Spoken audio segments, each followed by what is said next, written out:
Daf Yomi, Tractate Sanhedrin, page 20b, top of the page, and the discussion was concerning dargish, some kind of a bed, or some kind of furniture that you recline on.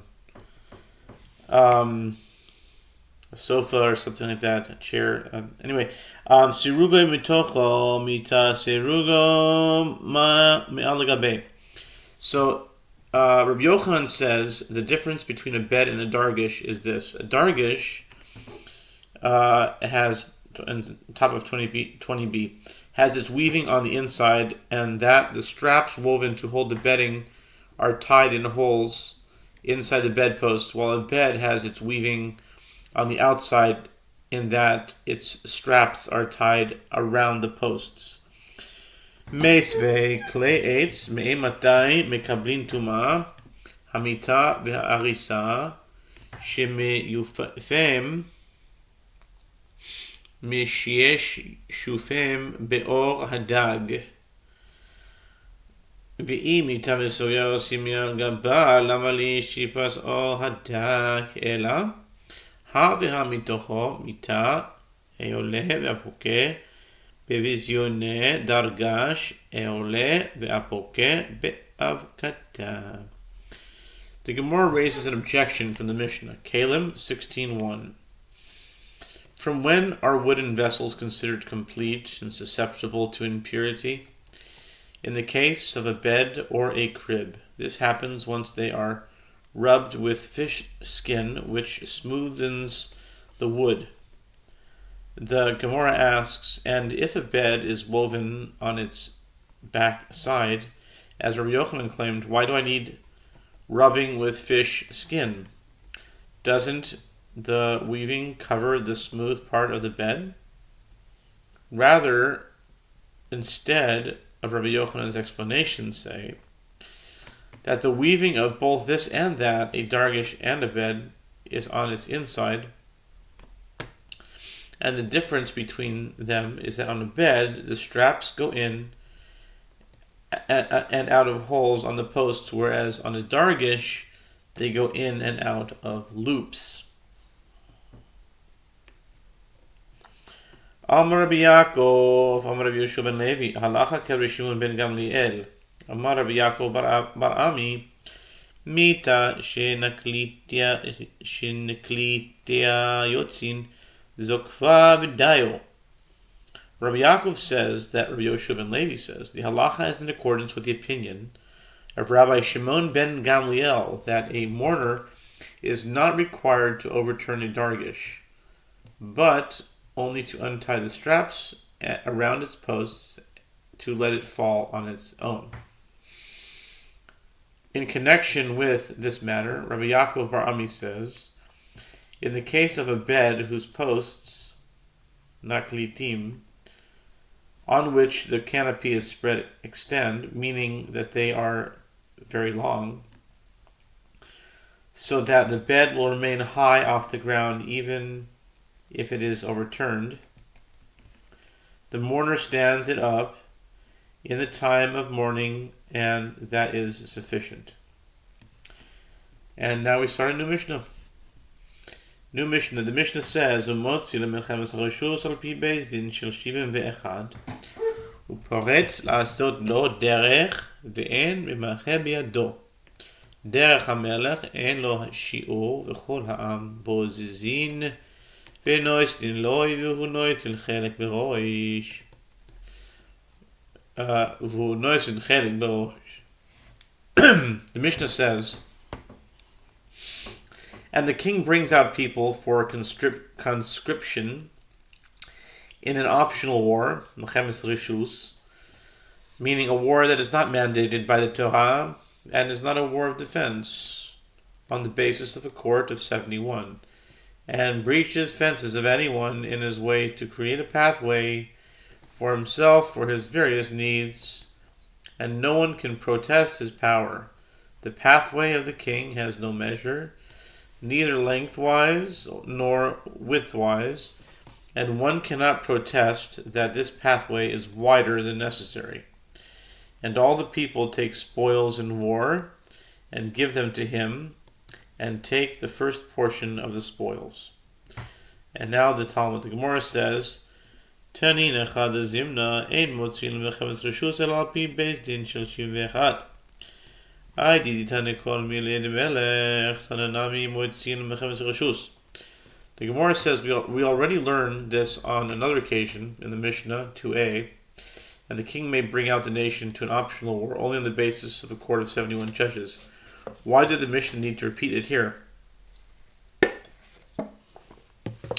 The Gemara explains, since in the Mishnah here the Tana taught all matters pertaining to the king, he also taught the halacha of bringing out the nation to an optional war, although this halacha was taught at the beginning of the tractate in the context of the halachot of the court of 71 judges. Amar Rav Yehuda, Amar Shmuel, Kol ha'amur b'parashat melech, melech mutar bo. Rav Amar, lo ne'emra parasha zo, ela le'ayim alehem, shene'emar, som tasim alecha melech, shetehe emato alecha. With regard to the king's rights, the sages engage in a dispute. Rav Yehuda says that Shmuel says, concerning all the actions that are stated in the biblical passage about the king, see 1 Samuel 8:11-17, it is permitted for a king to perform them. Rav says this biblical passage was stated only in order to threaten the Jewish people so that they would accept the king's sovereignty with reverence, as it is stated, you shall set a king over you, Deuteronomy 17:15, meaning, it is necessary that his fear should be upon you. But the king is not actually permitted to perform the actions stated there. Ketanai Rabbi Yossi Omer, Kol Hamor B'Parashas Melech, Melech Mutar Bo. Rabbi Yehuda Omer, Lo Nemra B'Parasha Zo, Ela Ketei La'im Alehem, Shneimar Som Tasim Alecha Melech, Shetehe Emato Alecha. The Gemara comments that this dispute is parallel to a dispute between Tanaim, as it is taught in Braita. Rabbi Yossi says, concerning all the actions that are stated in the biblical passage about the king, it is permitted for a king to perform them. Rabbi Yehuda says this biblical passage was stated only in order to threaten the Jewish people, as it is stated, you shall set a king over you, Deuteronomy 17:15, meaning it is necessary that his fear should be upon you. וכן היה רבי יהודה אומר, 3 מצוות נצטוו ישראל, וכניסתן לארץ. להעמיד להם מלך, ולהחריד זרעו של עמלק,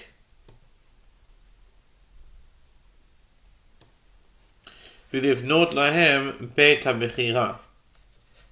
The Braita continues, and so would Rabbi Yehuda say, 3 mitzvot were commanded to the Jewish people upon their entrance into Eretz Yisrael, which apply only in Eretz Yisrael.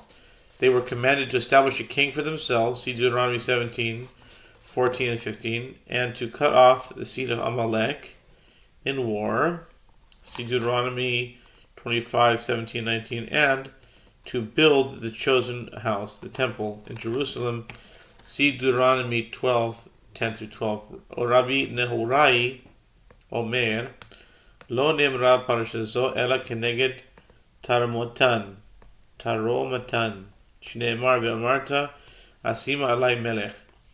The Braita continues. Rabbi Nehurai says this biblical passage about appointing a king was stated only in response to the Jewish people's complaint. As it is stated, when you come into the land that the Lord your God gives you and shall possess it, and shall dwell therein, and shall say, I will set a king over me, like all the nations around me, Deuteronomy 17:14. The verse indicates that appointing a king is not a mitzvah, and that when Samuel spoke to them, he intended to frighten them, so they might regret their complaint and retract their request for a king. Tanya, Rabbi Eliezer Omer, Zekenim, Shebedor Kehogan, Sha'alu, Shneimar, Tuna Lanu Melech, Leshvatenu. אבל עמי הארץ שבהן כלו, שנאמר, והיינו גם אנחנו ככל הגויים Ushbatanu malkeinu v'yatzah lifanenu. It is taught in Braita, Rabbi Eliezer says, the elders of Samuel's generation asked appropriately, as it is said, give us a king to judge us. 1 Samuel 8:6.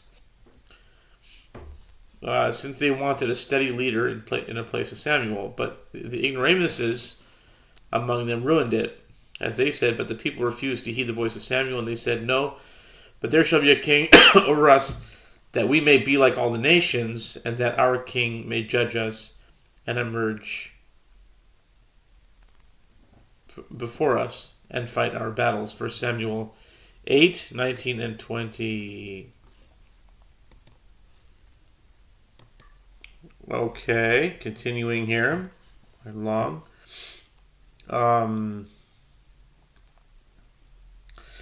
Tanya, Rabbi Yossi Omer, Shlosh mitzvot nitzavu Yisrael miknizatan la'aretz, lamir lehem melech, lachlit zaro shel Amalek, livnot lehem beit hamichira, ve'en yodea ezu mehen techila. It is taught in a Braita. Rabbi Yossi says 3 mitzvot were commanded to the Jewish people upon their entrance into Eretz Yisrael: to establish a king for themselves, and to cut off the seed of Amalek in war, and to build for themselves a chosen house in Jerusalem. But I do not know which one they are obligated to do first.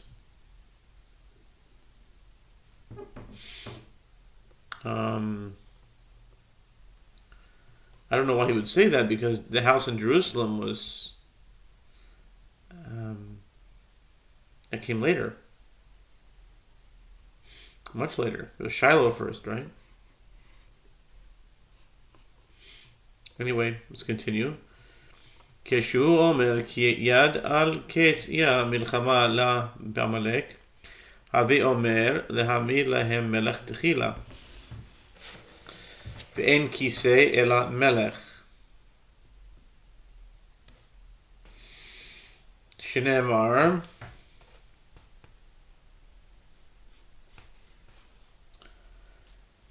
v'yoshev Shlomo al kisei Hashem lemelech.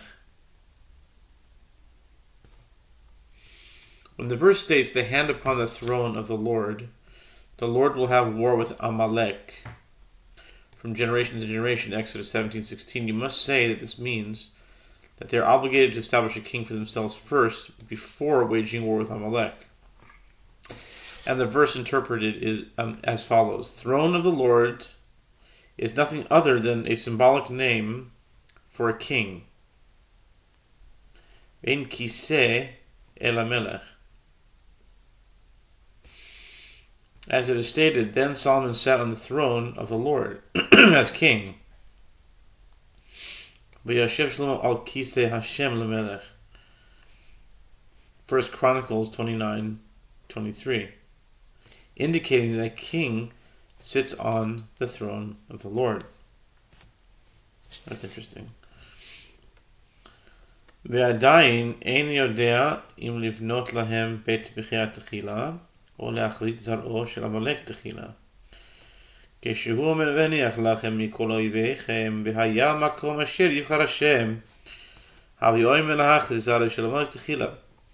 The writer continues, and still I do not know whether building them the chosen house is first, or cutting off the seed of Amalek is first. Meaning, after appointing the king, when the verse states, and he will give you rest from all your enemies round about, so that you will dwell in safety, then it shall come to pass that the place of the Lord your God shall choose to cause his name to dwell there. There shall you bring all that I command you. Deuteronomy 12:10-11. You must say that the Jewish people were cut off to the seed of Amalek first. V'chein b'David hu omer, vayhi yashav hamelech David בביתו והשם הניח לו מסביב. וכתיב, ויאמר המלך אל נתן הנביא, ראה נא אנוכי יושב בבית ארזים. The writer continues, and so the verse states concerning David, and it came to pass when David dwelled in his house, and the Lord had given him rest round about from all his enemies, 2 Samuel 7:1, and it is written immediately afterward, that the king said to Nathan the prophet, "See now, I dwell in the house of cedar, but the ark of God dwells within curtains," 2 Samuel 7:2. And King David then began seeking a site to build the temple. Amar Reish Lakish, מתחיל המלך שלמה על העליונים, שנאמר, וישב שלמה על כיסא השם, ולבסוף מלך על התחתונים, שנאמר כי הוא רודה בכל עבר הנהר, מתפסח ועד עזה. מתפסח ועד עזה. The Gemara cites another tradition about Solomon's kingdom. Reish Lakish says initially Solomon ruled even over the supernal worlds. As it is stated, then Solomon sat on the throne of the Lord. 1 Chronicles 29:23, indicating that his kingdom was like the Lord's kingdom, reigning over all worlds. But ultimately, after he married foreign wives, he ruled over the lower worlds, as it is stated, for he had dominion over all the region on this side of the river, from Tifsa even to Gaza. 1 Kings 5:4. Rav Shmuel Chad Amar Tifsach besof ha'olam ve'aza besof ha'olam v'chad Amar Tifsach ve'aza b'hadi hadadi havo yatvi v'cheshem shemelach Tifsach v'al aza kach malach al kol ha'olam kulo. Rav and Shmuel disagree with regard to the meaning of this verse. One says that Tifsach is the name of a place at the end of the world, at one end of Solomon's kingdom, and Gaza is at the other end of the world. And one says that Tifsach and Gaza sat next to each other, and the verse serves to teach that just as he ruled over Tifsach and Gaza, so he ruled over the whole world. ולבסוף לא מלך אלא על ישראל, שנאמר אני קהלת הייתי מלך על ישראל. ולבסוף לא מלך אלא על ירושלים, שנאמר דברי קהלת בן דוד מלך בירושלים. ולבסוף לא מלך אלא על מיתתו, שנאמר הנה מיתתו של שלמה. Reish Lakish continues, and ultimately Solomon declined further still in that he ruled only over Israel, as it is stated, I, Koheleth, have been king over Israel and Jerusalem, Ecclesiastes 1:12. And ultimately he ruled over only Jerusalem, as it is stated, the words of Koheleth, the son of David, king in Jerusalem, Ecclesiastes 1:1. And ultimately he ruled over only his bed, as it is stated, behold, it is the bed of Solomon. 80 mighty men are about it, of the mighty men of Israel. Song of Songs 3:7. ולבסוף לא מלך אלא על מקלו, שנאמר זה היה חלקי בכל עמלי. רב ושמואל אחד אמר מקלו, אחד אמר גונדו. Ultimately, he declined so much that he ruled over only his staff, as it is stated, and this was my portion from all of my labor, Ecclesiastes 2:10. Rav and Shmuel disagreed with regard to the meaning of this latter verse as well. One says that the term this is a reference to his staff, and one says it is a reference to his cloak. Hadar, see, where are we holding on time here? Wow, 19 minutes. Hadar o lo hadar, Rav Shmuel אחד אמר אחד ואחד אמר לא hadar, מה ידע ולא hadar melech בהג'ת, מה ידע melech בהג'ת. The Gemara asks, did he return to reign over the whole world, or did he ultimately not return? Rav and Shmuel disagreed about this. One says that he returned, and one says that he did not return. The one who says that he did not return reasons that Solomon was first a king and then an ordinary person, and then did not return to his reign. And the one who says that he returned reasons that Solomon was first a king and then an ordinary person and ultimately returned to be a king. פורץ לעשות לו דרך תנו רבנן עוצרוס מלאכים למלך ושאר ביזה שבעוזזין מחצה למלך ומחצה לעם. אמר לי אביי לרב דימי, אמר לי לרב אחא, ויש למועצות מלכים למלך, אוחה דמילתא, אלא שער ביזה שבו הזין מחצה למלך ומחצה לעם, מנהלה נכתיב. The Mishnah teaches that the king breaches fences of anyone in his way to create a pathway for himself. The sages taught in Braita that the treasures of kings taken as spoils in war belong to the king, and as for the rest of the spoils that are not taken in a war, half is for the king and half is for the people. Abai said to Rav Dimi, and some say that he said this to Rav Acha, granted, treasures of kings belong to the king.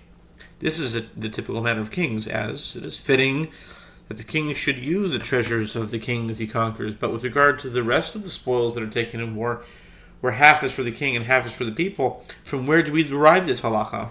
He answered Abaya, the source, as it is written.